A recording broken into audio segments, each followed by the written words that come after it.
10 ayat, bagus. Betul? Betul. Bagus. Kemudian surat At-Tin itu menceritakan tentang buah apa kemarin? Buah tin. Buah tin. Surat At-Tin itu menceritakan tentang buah tin. Dan surat At-Tin itu termasuk surat apa, anak? Al-Makiyah atau Nadia? Siapa yang tahu? Coba dari itu. Makiyah, Bu. Makiyah. Surat Makiyah karena diturunkan di kota Mekah. Bagus.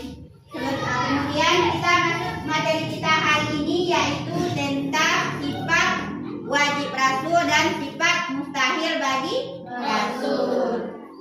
Nah, sifat mustahil bagi rasul, sifat wajib bagi rasul itu ada berapa? Ada yang tahu, anak ibu? Siapa sebelumnya yang tahu? Ada berapa jumlah sifat wajib rasul? Ada pakai sah? 4. Bagus. Ada 4 jumlah sifat wajib rasul. Yang pertama, ada yang tahu? Coba Ananda ayah. Siddiq. Bagus. Untuk lebih jelasnya, coba kita lihat materi kita di depan. Sebelum kita belajar lebih lanjut tentang sifat wajib rasul, terlebih dahulu kita harus mengetahui tujuan pembelajaran dari sifat wajib rasul itu. Coba anak-anak ibu, coba Ananda Alif, coba baca apa tujuan pembelajaran dari sifat wajib rasul itu. Yang pertama, coba cari depan. Satu, menyebutkan sifat-sifat rasul dengan benar. Bagus. Siapa lagi yang berikutnya? Zahwa. Dua, membuat karya poster tentang keteladanan sifat Rasul Siddiq, amanah, tabligh dan patanah dengan baik. Ya, kemudian Anda Rido. Tiga, menunjukkan sikap berani, jujur, dapat dipercaya dan cerdas. Bagus. Kemudian siapa lagi? Satu lagi. Kemudian Ananda. Coba Ananda. Menjelaskan tujuan Rasul diutuskan oleh Allah Subhanahu wa taala. Menjelaskan tujuan Rasul diutus oleh Allah Subhanahu wa taala. Coba kita ulang sama-sama. Tujuan pembelajarannya adalah yang pertama, menyebutkan sifat-sifat Rasul dengan benar. Kemudian membuat karya poster tentang keteladanan sifat Rasul Siddiq, amanah, tabligh, patanah dengan baik. Kemudian yang ketiga, menunjukkan sikap berani, jujur, dapat dipercaya dan cerdas. Kemudian yang terakhir, menjelaskan tujuan Rasul diutus oleh Allah Subhanahu wa taala. Nah, 4 poin tersebut yang harus kamu kuasai ketika kita belajar tentang sifat-sifat Rasul. Nah, tadi sifat Rasul ada berapa? Ada 4. Sifat wajib Rasul itu ada 4. Yang pertama yaitu Siddiq. Siddiq artinya benar. Kemudian apa lagi? Alif. Anak Alif apa lagi? Amanah. Apa arti amanah? Dapat dipercaya. Bagus. Kemudian siapa lagi yang tahu? Adesha. Apa arti patanah?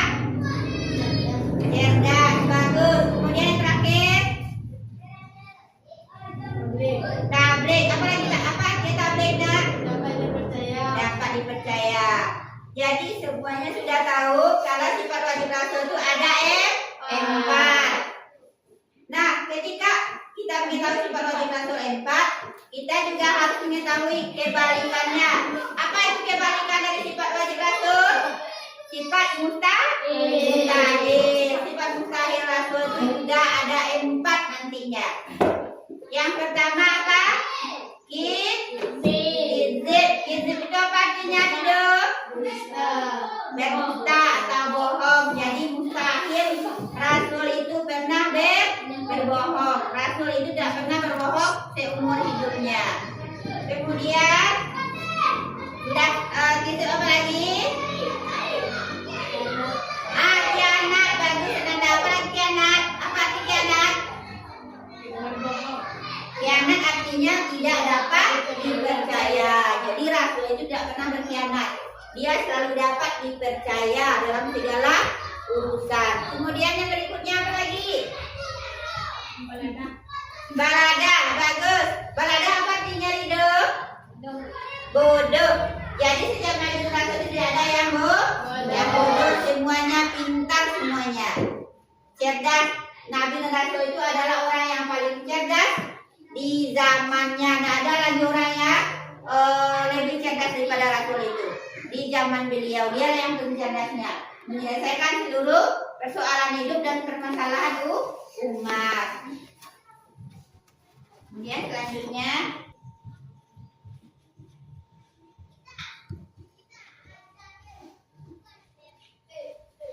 coba baca adik. Apa pengertian sifat wajib? Coba baca adik yang di depan.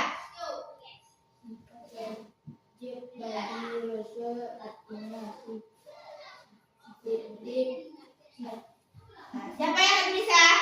Coba ayah. Sifat wajib bagi Rasul artinya sifat yang mesti ada pada Rasul. Bagus. Amanah artinya dapat dipercaya. Ya. Tablik artinya menyampaikan. Kemudian Fatona artinya cerdas atau pintar. Nah, nanti setelah kita mengetahui akidah siddiq itu adalah benar, amanah dapat dipercaya, tabligh menyampaikan, dan fatona cerdas, ibu nanti akan membagi kalian dalam 2 kelompok, yang mana nantinya kelompok pertama mencari poster tentang perilaku Nabi siddiq. Siddiq itu apa tadi? Benar. Kita bikin poster tentang siddiq tersebut. Siddiq fotonya benar. Apa kira-kira poster yang cocok dengan siddiq tersebut? Apa? Sholat. Bagus. Bisa. Karena sholat itu kita telah berbuat ya yang benar, yang telah diperintahkan oleh Allah. Nah, kemudian yang kedua, amanah atau dapat dipercaya. Apa nanti posternya? Siapa yang tahu? Coba Anda dulu. Apa poster tentang amanah? Yaitu kita memberikan infak atau sumbangan kepada orang lain yang telah dititipkan kepada kita. Berarti posternya nanti tentang membagikan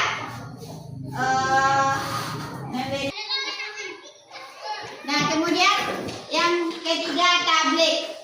Apa itu tabligh yang posternya yang bisa dijadikan poster tentang tabligh? Siapa yang tahu? Tentang tabligh itu artinya menyampaikan. Apa tadi disampaikan? Umpamanya poster tentang orang yang berceramah, menyampaikan atau berpidato, itu termasuk dalam pelaku tabligh. Yang terakhir yaitu tentang fatona. Fatona apa? Pelaku yang sesuai dengan fatona itu posternya. Siapa yang tahu? Kesha? Bagus, anak ibu. Orang yang mendapatkan juara. Sekarang anak-anak ibu silakan duduk per kelompok.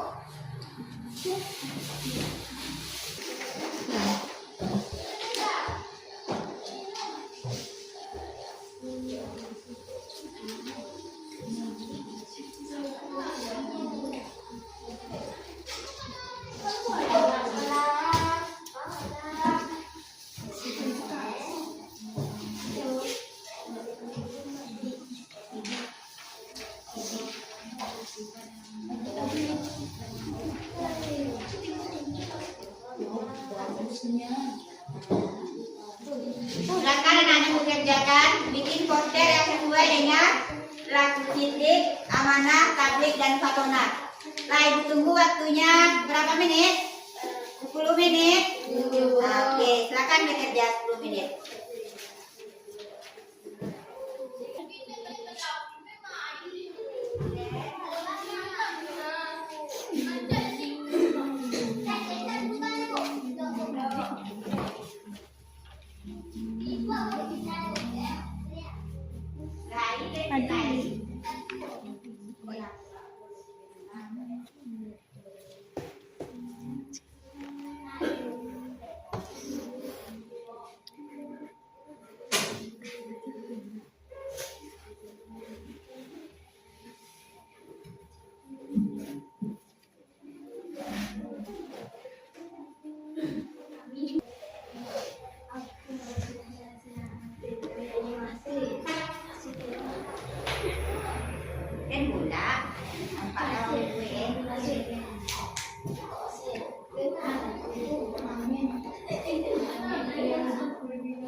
Kebaik. Gimana kok deh? Mulai dah. Karya.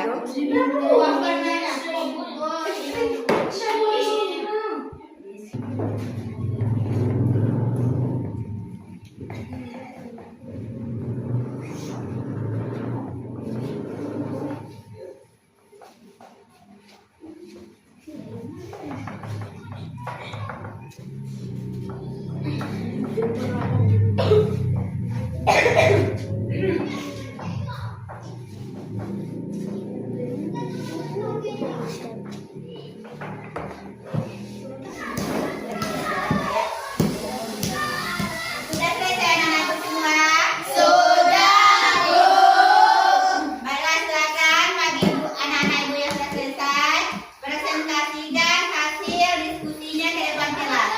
Silakan ke kelompok 1 dulu. Kelompok 1, siapa yang akan menampilkan hasil diskusinya? Nah, silakan anak-anak diskusinya.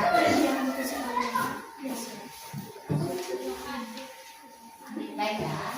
Baiklah, saya Akan menampilkan. akan menampilkan hasil diskusi kami sekelompok. Inilah hasilnya.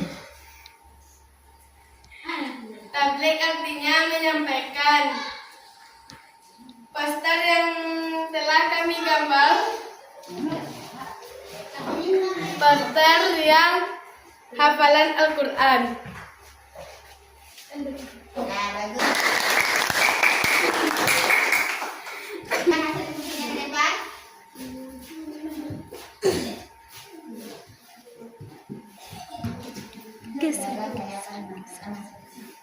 Baiklah, kami akan menyampaikan hasil. Coba dek, coba dek. Baiklah, saya akan menampilkan hasil gambar kami sekelompok. Sidik artinya benar. Menggambarkan orang yang sedang sholat. Nah, bagus. Silakan.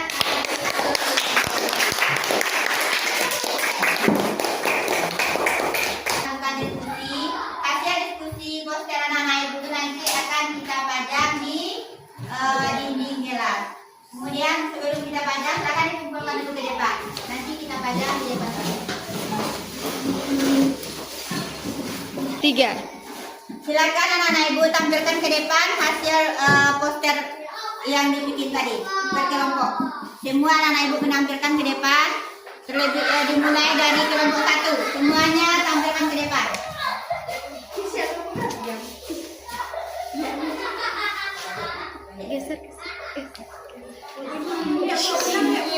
Tengok dulu.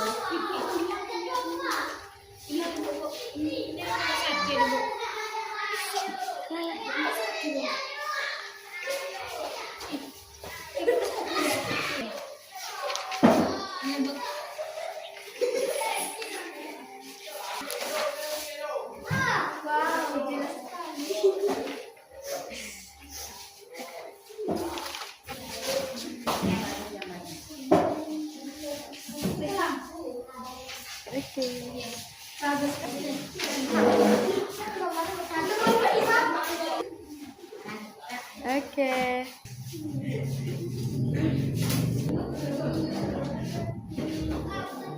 Oke.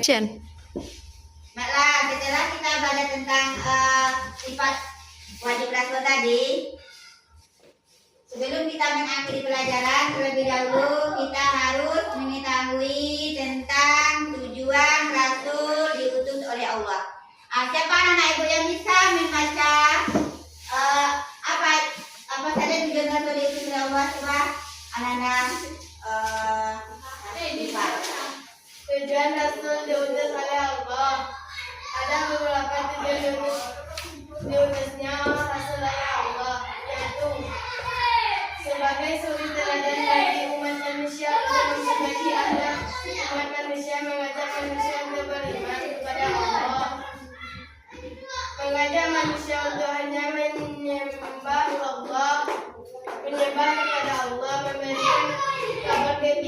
kepada manusia yang beriman dan beramal saleh, memberi kabar bertakut yaitu neraka bagi orang-orang kafir. Nah, bagus. Siapa yang bisa mengulangi satu orang lagi? Nah, coba Awal. Ada beberapa tujuan berikutnya Rasulullah sebagai pengenalan mengajak manusia untuk hanya menyembah kepada Allah Subhanahu wa Ta'ala, memberikan kabar gembira kepada manusia yang beriman dan beramal saleh, memberikan kabar takut yaitu neraka bagi orang-orang kafir. Nah, bagus. Sebelum kita ambil pelajaran kita hari ini, terlebih dahulu kita menyimpulkan pelajaran kita pada hari ini. Yang pertama yaitu tadi tentang sifat wajib Rasul. Sifat wajib Rasul